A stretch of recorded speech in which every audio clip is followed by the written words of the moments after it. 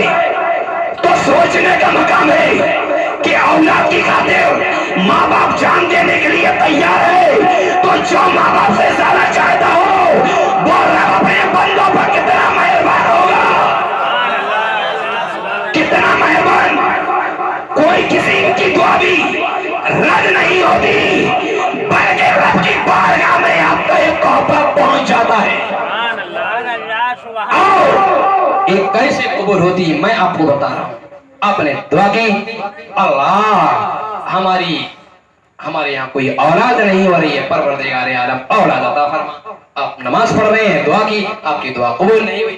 آپ نے یہ سوچا ہمارے یہاں اولاد ہے یا نہیں، نہ ہوئی، رب کی عبادت کر رہے ہیں، دعا بھی کر رہے ہیں، اولاد نہیں ہو رہی ہے، لیکن کسی چیز سے آپ کو فائدہ ہو گیا، پیسہ سے یا کسی اور چیز سے، وہی آپ کی دعا قبول ہو گئی۔ یہی مشائخ فرماتے ہیں وہی آپ کی دعا قبول۔ اور اگر کسی سے فائدہ نہ ہو تو یہاں یہ دو حضرت بیٹھے ہوئے ہیں، مشائخ یہ فرماتے ہیں کہ یہی دعا رب کی بارگاہ میں آپ کی جمع رہتی ہے، اور جب میدان محشر میں جب آپ کو حکم ہو چکا ہوگا، جب رب یہ فرما چکا ہوگا، جب آپ کی نیکیاں ایک طرف برائیاں ایک طرف اور نیکیوں پر برائی بھاری، پھر اسے عرض کریں گے مولا یہ شخص نمی ہے، مولا اس کی برائیاں زیادہ ہو رہی ہے، مولا اس کی نیکیاں گھٹ رہی ہے، تو رب فرمائے گا اے میرے فرشتوں ابھی تم نے نیکیاں اس کی دیکھی ہی کہاں ہے، اس کی نیکیاں تو میرے پاس جمع ہے۔ اے میرے فرشتوں اس بندے نے مجھ سے بڑا وقت دعا کی تھی، میرے فرشتوں اس بندے نے میری کتاب کی تلاوت کی تھی اور مجھ سے دعا کی تھی، میرے فرشتوں میں نے ان دعاؤں کو اس لیے رکھ لیا ہے، آج کے دن کے لیے جمع کر لیا ہے۔ میرے فرشتوں ان دعا کو اٹھاؤ اور نیکی کے پلے میں ڈال دو۔ فرشتوں دعا کو لے جاتے ہیں اور جب پلے میں ڈالتے ہیں تو فوراً نیکی کا پلہ بھاری، برائی کا پلہ اٹھ جاتا ہے۔ تو کبھی مایوس نہ ہویا کریں، آپ یہ نہ سمجھا کریں کہ آپ کی دعا قبول نہیں، دعا سب کی قبول ہوتی ہے۔ یہ بات اور ہے کسی کی جلدی ہو جاتی ہے، کسی کی لیٹ ہوتی ہے نا، رب سے مایوس نہ ہو کریں۔ اللہ بہت بڑا غفور رحیم ہے، رب اپنے بندوں پر بے شمار فضل فرماتا ہے، بے شمار کرم فرماتا ہے۔ اور آقا کریم صلی اللہ علیہ وسلم یہ بھی اپنی امت کے لیے رحمت بن کے تشریف لائے، جیسا کہ قرآن یہ کہتا ہے کہ وَمَا أَرْسَلْنَاكَ إِلَّا رَحْمَةً لِلْعَالَمِينَ، یعنی اے محبوب ہم نے آپ کو ساری کائنات کے لیے رحمت بنا کر بھیجا ہے۔ جو نبی رحیم ہو، جو نبی کریم ہو، جو رحمت للعالمین ہو، ان کا نواسا کب چاہے گا کہ اسلام پہ کوئی یزیدی آنکھ اٹھا کے دیکھ سکے؟ ان کا نواسا یہ کب برداشت کر سکتا ہے کہ یزیدی اسلام کو چیلنج کر سکے؟ ان کا نواسا یہ کب برداشت کر سکتا ہے کہ یزیدی اسلام کا مقابلہ کر سکے؟ اسی لیے حسین اسلام کے لیے کھڑے ہوئے تھے، اور جس حسین کی یہاں محفل آپ سجائے ہوئے ہو، اس حسین نے اسلام کے لیے سب کچھ قربان کیا ہے، امت مسلمین کے لیے اپنا خاندان تک کٹوایا ہے، لیکن اسلام کو بدنام ہونے نہیں دیا۔ تو میری بھائیوں، نوجوان ساتھیوں، میری ماں اور بہنوں،